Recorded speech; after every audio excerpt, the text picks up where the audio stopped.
bring in senior college basketball writer Jerry Palm to break all this down. And starting there with the Friars, they've won 7 straight now. You got to go all the way back. It started in late January, 10-1 in the Big East.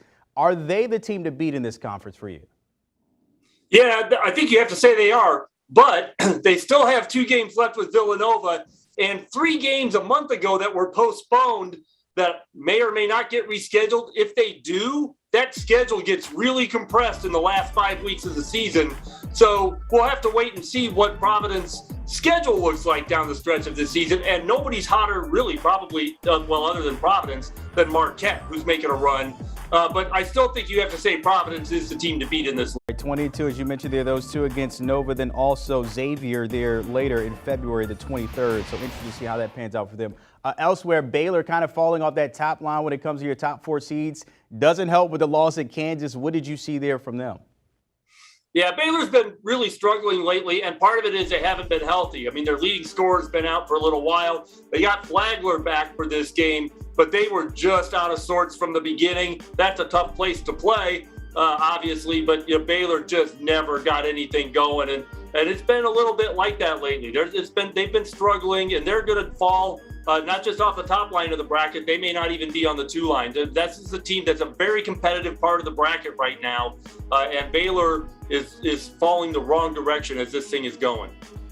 Jerry, just out of consideration here, you said, of course, the injuries have piled up for Baylor, but if we're looking at their schedule and if they're able to get healthy, could they find their way back up to maybe one of those #1 seeds for you? Oh, sure. Yeah, there's plenty of time, and the Big 12 is so strong that you're playing at least 1 game a week against somebody that can help you, maybe even 2. So, yeah, there's plenty of time, 5 weeks left in that league for Baylor to get back up to the top line. All right, we see how that pans out there. Elsewhere in the SEC, Kentucky has found their stride lately. Look, they've won 4 straight, second in the SEC. Totally different team for what we saw at the beginning of the year. Are they starting to look like maybe a Final Four team for you?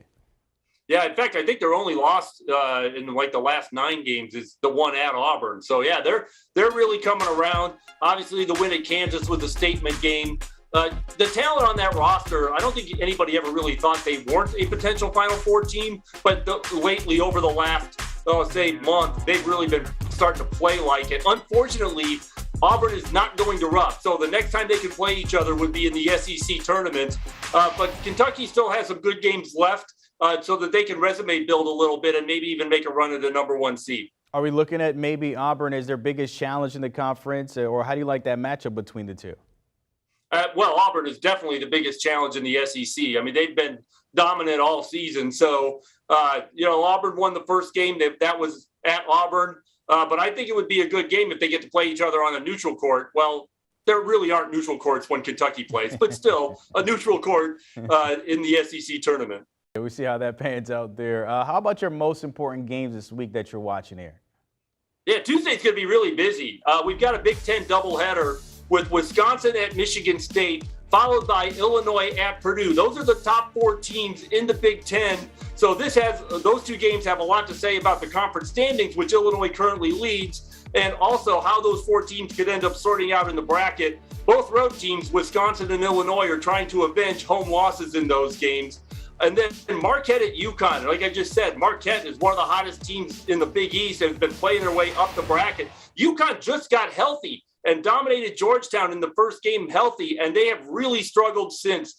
Ugly win at DePaul and 2 straight losses. Uconn has got to get things rolling now that they've got the roster back in place so that they can play their way up the bracket and be the kind of team that they believe they are. Speaking of getting things rolling, what's happened to Seton Hall? Because for a while they were up in the top tier in the Big East Conference. They have a big one here this week with Xavier. Yeah, really the Big East has got a lot of games because, you've got 7 of the 11 teams that have got some chance to make the NCAA tournament. Yeah, Seton Hall has fallen off a little bit, but all of these games that, they have left, and they're one of the teams that had a game postponed with Providence. Seton Hall has got to get things turned around a little bit, and Creighton is scuffling too. Those 2 teams are going to be at or near the bottom of the bracket that gets released later today. And they've got to get things going if they're going to stay in the bracket. And it's not going to be easy because the Big East is tough. Big East always scrappy. We'll see how that pans out Wednesday for those 2 teams, as you mentioned there. As always, Jerry Palm laying it down for the court for us. Appreciate your time, my friend. Don't forget the conversation continues on the Eye of College Basketball podcast, and a few topics the guys are talking about. Gary Parrish and Matt Norlander. UNC's NCAA tournament chances dip after that Duke blowout. And then looking at Illinois this year compared to last year, which one is better? Plus, every team apparently has a realistic chance to win a national title. That might be something you might want to listen to. Download and give the guys a follow. Do you want a sports network that delivers everything that matters about the game? The highlights, the picks, the instant analysis, no yelling, no fake debates, no politics. Hit the subscribe button and never miss a moment.